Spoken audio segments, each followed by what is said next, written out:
What's going on, everybody? My name is Ben, and welcome back to the bench. We are here on the Great War group build with the Nieuport 17. This is episode number 3, and today I'm really hoping that we get a lot of work done on the cockpit. I've got a couple of ideas to kind of spruce up the interior just a little bit, so I wanted to go ahead and give it a try, see what we can do today. We also have some painting to do, we have some assembly to do, and we have a couple of little odds and ends we need to take care of. So let's go ahead and dive on in today with a little bit more on the cockpit. Now there are parts and pieces that we need to go ahead and clean up, get out, and get ready for painting. Now we have a lot of aluminum in this aircraft, a lot of that silver color, so we need to prep all of those parts. Now to paint them, we're going to be using Vallejo Model Air, and this is going to be the aluminum color. We're going to dump it into the airbrush, shoot it at about 25 psi, and then I want to work a little bit more on the cockpit and get this thing ready to go.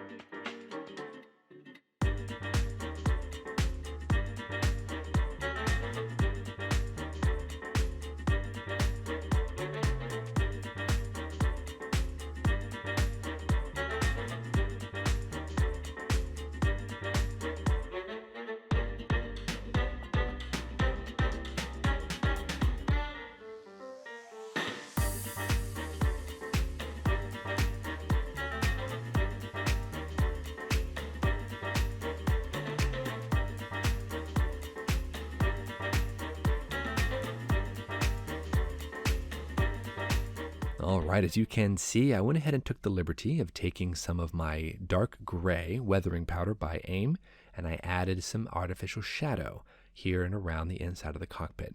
That's going to really give these frames a nice dark 3D appearance. At least I think they do. Now we're going to move on to something I wanted to try. We are going to be adding some internal rigging to each one of these frame pieces. Now I'm going to be using my Easy Line thread that I actually bought for the Albatross, and we're going to be doing the exact same thing here, just tacking it in and stretching it to the next point. Now it looks to be, at least from the reference photos that I've seen, it's a crisscross pattern. So corner to corner, next corner to that opposite corner. And this is 2 sections that we're going to be doing here, the one right next to the cockpit and the one right behind the cockpit.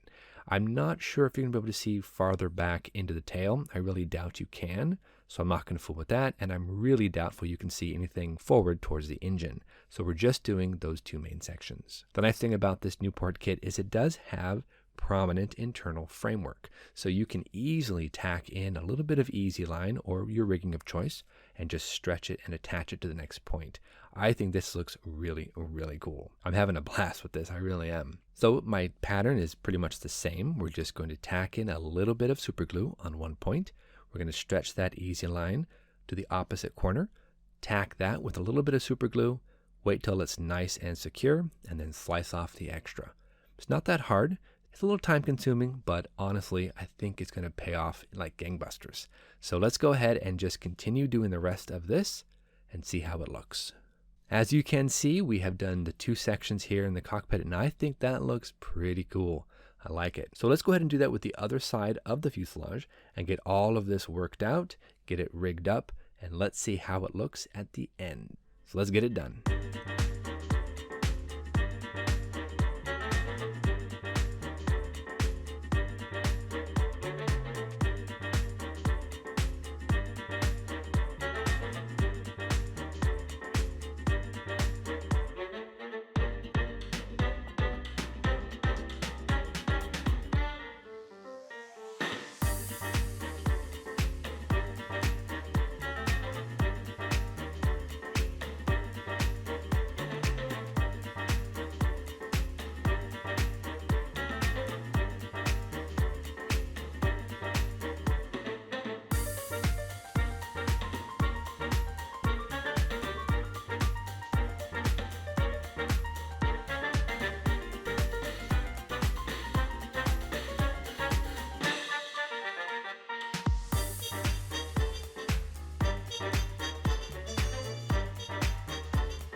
Wow, I really love how that turned out. It just is so cool to see that just kind of bring it to life. We're going to let that cure off camera, and we're going to move on to assembling some of the interior parts. We're going to start off with the left-hand sidewall here with this box and the throttle. We're going to go ahead and glue that on.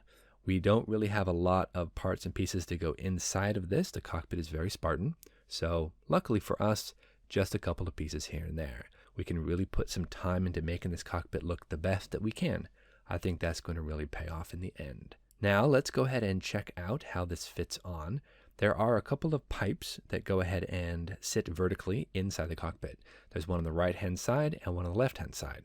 Both of these have gauge clusters that we will eventually glue on to those pipes. The pipe itself we're going to secure with super glue, because I find that if you go ahead and you put the Tamiya extra thin cement onto oil paint, it tends to make it kind of bubble up.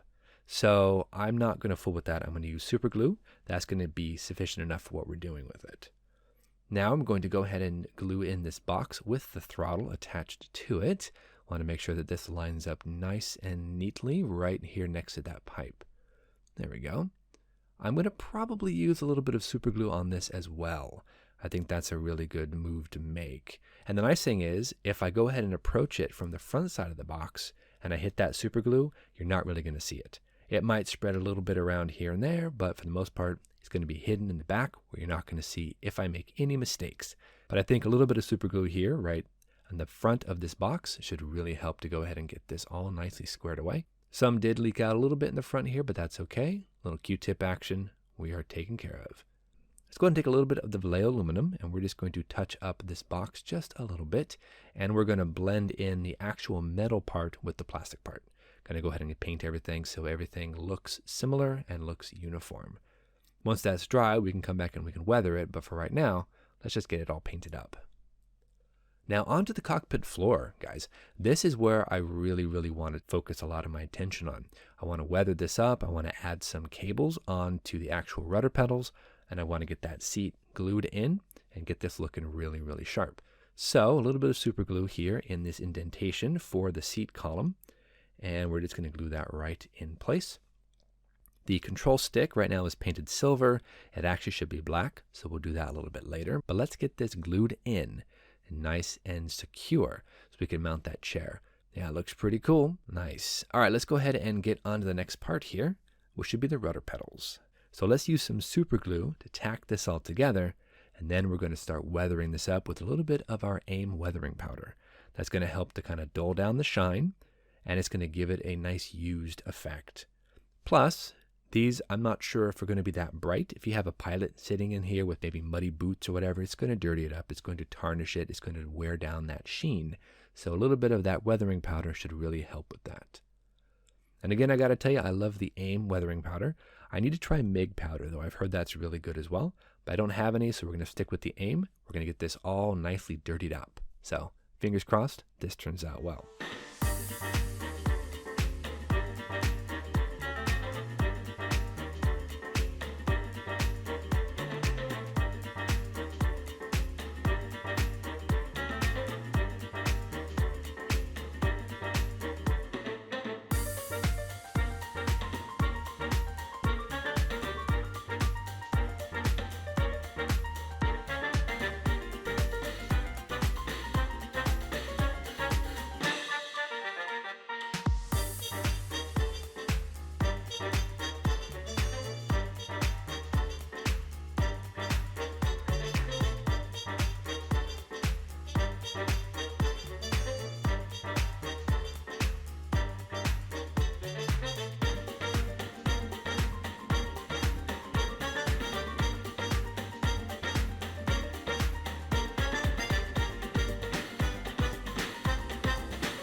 I also took the liberty of gluing together some of the photo etched on that back of the engine. And now I'm going to glue together the front cowling.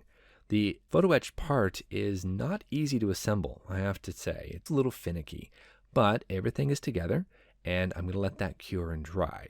To paint that, though, we're going to have to come back, and I'm assuming that it's going to be somewhat of a dark, kind of an iron, steelish type color.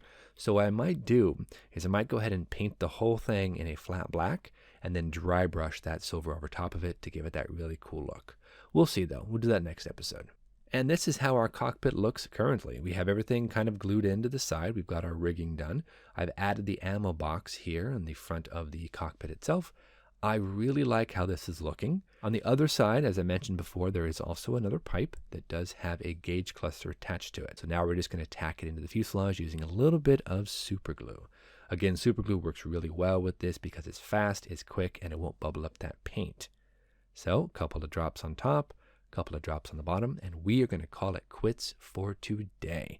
So again, thank you so much for joining us here on the Great War Group Build episode number 3. Next week, we're going to get even further on this Nieuport and really start getting some parts and pieces glued together. And hopefully, fingers crossed, we're going to get that fuselage all buttoned up. Anyway, guys, thank you so much for watching. We will see you back here next week on the Great War Group Build here on Ben Builds. Thanks so much, guys. Happy building.